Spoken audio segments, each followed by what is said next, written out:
솔로몬이 여호와의 제단 앞에서 이스라엘의 모든 회중과 마주서서 그의 손을 펴니라. 솔로몬이 일찍이 노스로 대를 만들었으니 길이가 5규빗이요 너비가 5규빗이요 높이가 3규빗이라 뜰 가운데에 두었더니 그가 그 위에 서서 이스라엘의 모든 회중 앞에서 무릎을 꿇고 하늘을 향하여 손을 펴고 이르되 이스라엘의 하나님 여호와여, 천지의 주와 같은 신이 없나이다. 주께서는 온 마음으로 주의 앞에서 행하는 주의 종들에게 언약을 지키시고 은혜를 베푸시나이다. 주께서 주의 종 내 아버지 다윗에게 허락하신 말씀을 지키시되 주의 입으로 말씀하신 것을 손으로 이루심이 오늘과 같으니이다. 이스라엘의 하나님 여호와여, 주께서 주의 종 내 아버지 다윗에게 말씀하시기를 내 자손이 그들의 행위를 삼가서 내가 내 앞에서 행한 것 같이 내 율법대로 행하기만 하면 내게로부터 나서 이스라엘 왕위에 앉을 사람이 내 앞에서 끊어지지 아니하리라 하셨사오니 이제 다윗을 위하여 그 허락하신 말씀을 지키시옵소서. 그런즉 이스라엘 하나님 여호와여, 원하건대 주는 주의 종 다윗에게 하신 말씀이 확실하게 하옵소서. 하나님이 참으로 사람과 함께 땅에 계시리이까 보소서. 하늘과 하늘들의 하늘이라도 주를 용납하지 못하겠거든 하물며 내가 건축한 이 성전이오리까. 그러나 나의 하나님 여호와여, 주의 종의 기도와 간구를 돌아보시며 주의 종이 주 앞에서 부르짖는 것과 비는 기도를 들으시옵소서. 주께서 전에 말씀하시기를 내 이름을 거기에 두리라 하신 곳이 성전을 향하여 주의 눈이 주야로 보시오며 종이 이곳을 향하여 비는 기도를 들으시옵소서. 주의 종과 주의 백성 이스라엘이 이곳을 향하여 기도할 때에 주는 그 간구함을 들으시되 주께서 계신 곳 하늘에서 들으시고 들으시사 사하여 주옵소서.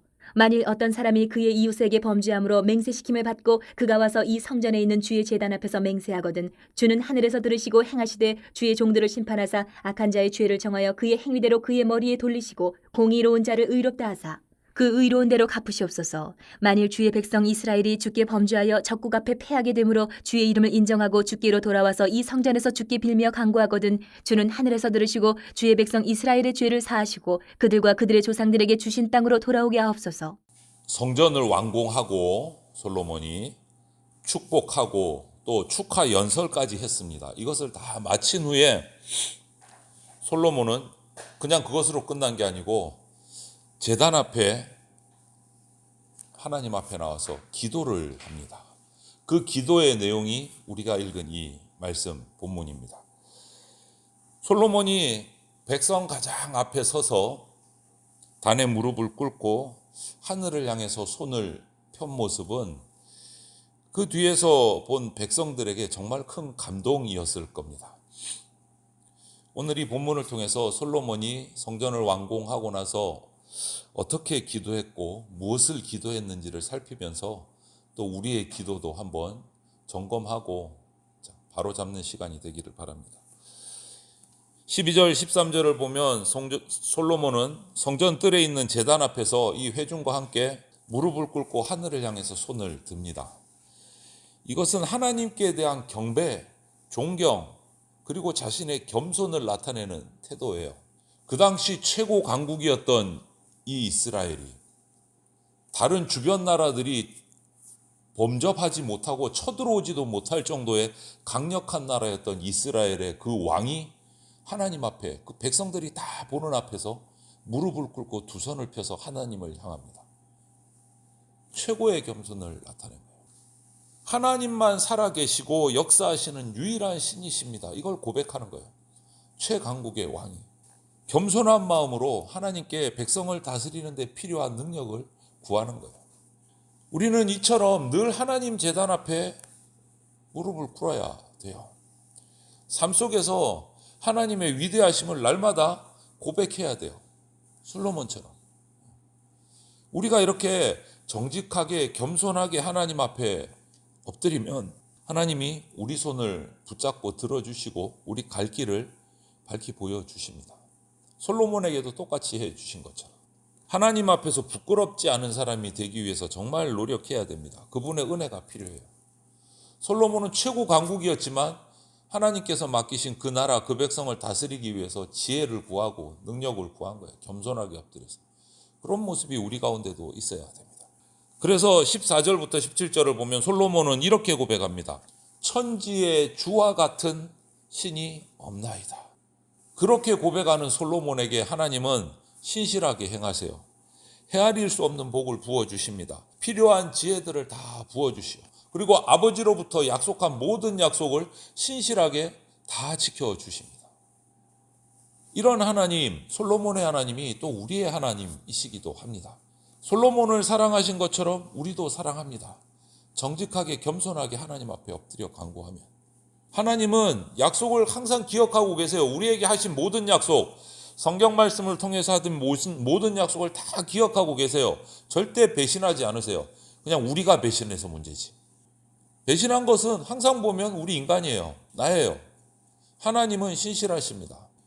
그래서 우리가 배반해도 범죄해도 끝까지 기다리시고 돌아오기만 하면 내가 이 약속 지킨다. 이렇게 준비하고 계시는 분이 하나님이세요. 그리고 돌아오면 회개하면 용서해 주시고 약속을 지켜주시는 분이세요. 그래서 그 희생 제물로 우리에게 보내주신 것이 바로 예수 그리스도 십자가의 보혈, 그 언약의 피예요. 우리가 범죄해서 어쩔 줄 모르니까 독생자를 보내주셔서 회개하게 하시고 약속을 또 다시 지켜주시는 거예요. 그것이 예수님의 보혈이고 그 피가 바로 하나님과 우리의 언약의 증거예요. 증거. 이렇게 하나님의 신뢰가 영원히 변함없듯이 그분을 향한, 하나님을 향한 우리의 믿음도 변해서는 안 돼요.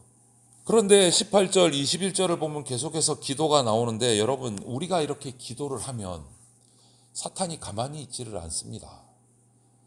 우리와 하나님의 관계가 가까워지면 가까워질수록 사탄은 방법을 동원을 해요. 그래서 하나님의 그 신실하심을 의심하게 만들어요. 그리고 하나님께 집중하는 것이 아니라 나에게 주어진 여러 가지 상황에 집중하게 만들어서 하나님과 내 관계가 흔들리게 만들어요. 야, 너 상황 힘든데 무슨 예배 드리냐? 바쁘잖아.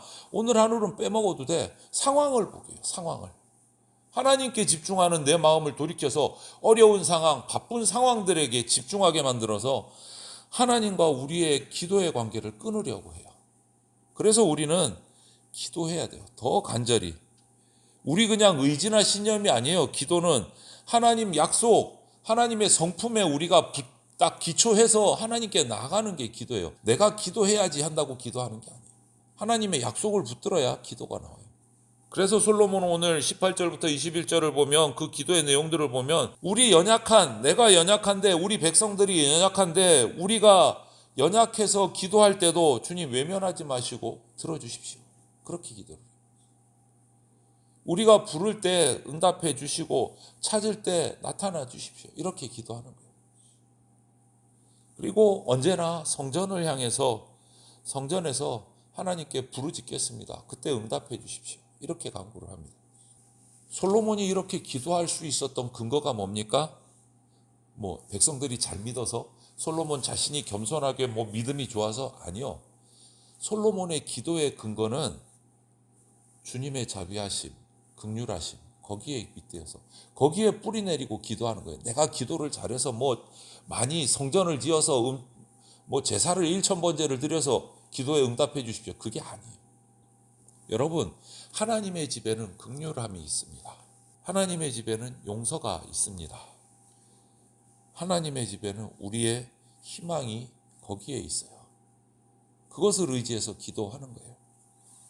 여러분, 얼마나 하나님 앞에 하나님의 집에 자주 나가십니까? 얼마나 하나님의 집을 향해서 기도하십니까? 하나님은요, 다 알고 계세요. 누가 의인인지, 누가 악인인지, 누가 제대로 기도하는지, 자기 필요할 때만 응석 부리는 그런 앙탈을 부리는 자인지 다 알고 계세요. 그렇기에 우리 속에 숨겨져 있는 죄, 우리 속에 숨겨져 있는 어떤 억울함, 이것을 다 아십니다. 그래서 필요하면 징계도 회초리도 넣으시고 필요하면 억울한 누명을 벗겨주시기도 하세요. 다 아시기 때문에. 그런데 우리 인간은 다 몰라요. 그래서 판단하는데 잘못 판단할 때도 있고 오해를 할 때도 있고 그런 거예요. 그래서 내가 나를 믿을 수 없는 거예요. 내가 완전하지 않고 죄인인데 무슨 내가 나를 믿어요. 나는 정직하게 살아와서 평생을 사람들에게 욕 안 먹을 것만큼 살아왔어. 못 믿어요. 내가 죄인인데 나를 어떻게 믿어요? 우리가 믿을 수 있는 건 하나님의 신실하심이에요. 솔로몬은 죄를 보면서 하나님께 징계를 당해도 회개하면 하나님 은혜를 베풀어 주십시오. 이렇게 기도를 해요. 때로는 하나님은 당신의 백성을 심판하실 때가 있어요. 사람 막대기, 인생 채찍을 사용해서 고난을 주셔서 징계하실 때가 있습니다. 그래서 오늘 보면 이방 백성들에게 져서 포로로 잡혀가는 거, 이거 하나님의 심판입니다. 택하신 백성에게 내리시는 이 하나님의 심판은요, 그냥 심판으로, 그냥 단순한 벌이 아니에요. 돌아오라고 회개할 기회를 주시는 과정이에요.